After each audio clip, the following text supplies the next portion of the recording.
इतिहासाच्या पुस्तकात शोधावं लागेल. त्यामुळे गावगाड्यातल्या सगळ्या लोकांना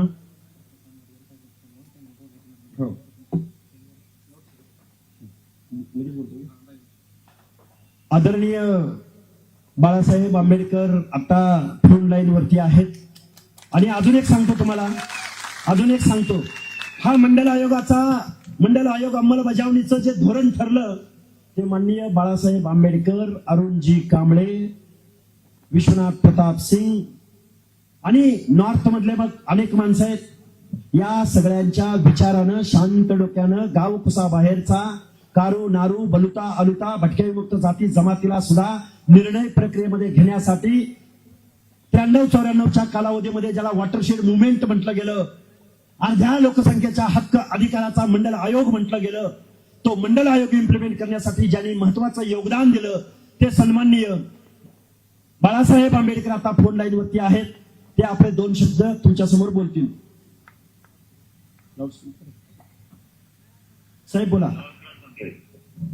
प्रकाश आंबेडकर बोलतोय.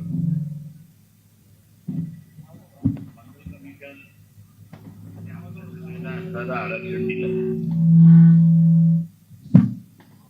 आणि आता हे मिळालेलं आरक्षण टिकवणं ही आपली सगळ्यांची असणारी एक जबाबदारी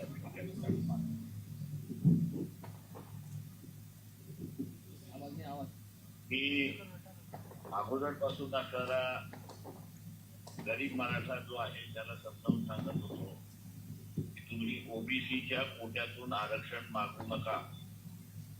तुम्ही ओबीसीच्या कोट्यातून आरक्षण मागितलं तर दोघांमधलं भांडण सुरुवात त्या ठिकाणी होईल.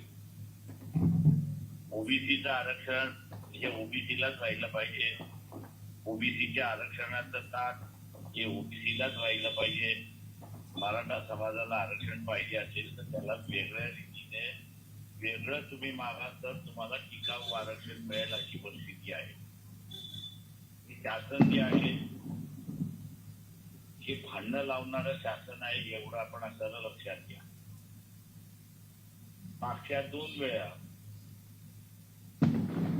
सुप्रीम कोर्टाने मराठा समाजाला ओबीसीतून दिलेलं आरक्षण रद्द करून टाकलं की तुम्हाला ओबीसीतून मराठा समाजाला आरक्षण देता येणार नाही. दिल्यानंतर सुद्धा आताही त्यांनी असताना पळवाट काढली.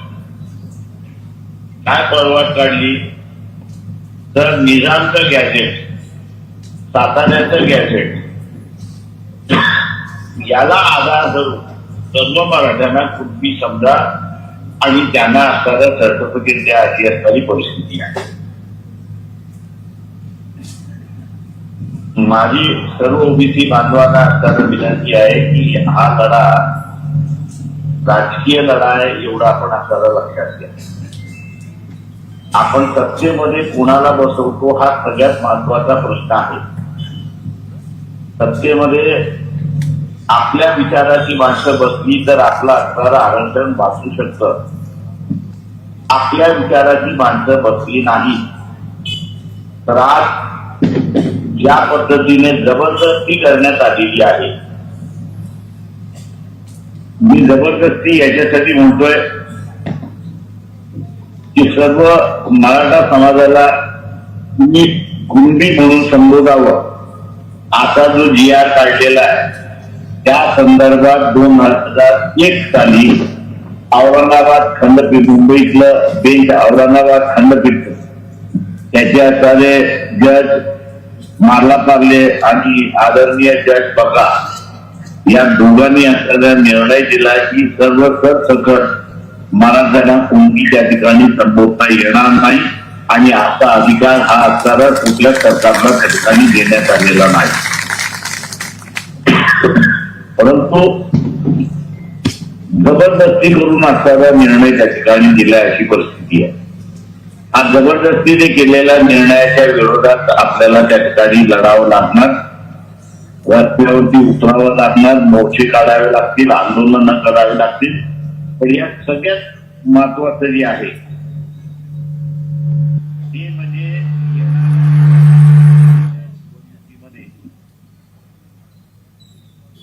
आपण मत कोणाला देणार हा त्याच्यातला महत्वाचा भाग आहे. हा खेळ खंडोबा आपण जर बघितला तर भारतीय जनता पक्ष त्या ठिकाणी करतो आणि भारतीय जनता पक्ष काय म्हणते की इथला असणारा मुसलमान बदमाश झालेला आहे, काय म्हणते की इथला मुसलमान बदमाश झालेला आहे आणि म्हणून सगळे हिंदू एकत्र येऊन आमच्या पाठीमागे उभं राहून या देशाला आपण वाचवलं पाहिजे.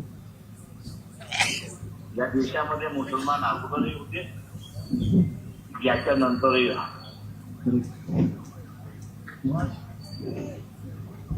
आपल्या अधिकाराचं काय हा त्याच्यातला महत्व धरून चालू की मुसलमान बदमाश झाले असं धरून चालू. भारतीय जनता पक्षाने काय केलं, त्यांचा लढा मुसलमानाच्या विरोधात होता की ओबीसीच्या विरोधात होता. यांचे दाखवायचे दात वेगळे आणि खायचे दात वेगळे अशी परिस्थिती आहे. दाखवतात मुसलमानाचा बागुलबुवा आणि अधिकार ओबीसीचे काढतात अशी परिस्थिती आहे. तेव्हा येणाऱ्या स्थानिक स्वराज्याच्या निवडणुकीमध्ये आपलं आरक्षण आपल्याला वाचवायचं आहे, तेव्हा आपलं मत हे आरक्षणवाद्याला. आता आरक्षणवादी कोण, इथला असताना ओबीसी आहे, एसटी आहे, एसटी आहे, याच्यातला नाही मिळाला तर मुसलमान सुद्धा आपल्याला चालेल, त्याचा तो आपल्या विरोधात झाला. परंतु आता जे सत्तेमध्ये बसलेले आहेत, निराळे मराठीचे सत्तेमध्ये बसलेले आहेत, त्यांना आम्ही मतदान देणार नाही. तुमचा काय पाहता, तुम्हाला जवळचा आहे, लांबचा आहे, कुठला आहे, नाही. आम्ही आमचे अधिकार आणि आमचं आरक्षण वाचवण्यासाठी आम्ही या निजामी मराठ्याला मतदान देणार नाही. कोणी आपण अंतर त्याची काळजी घेतली पाहिजे.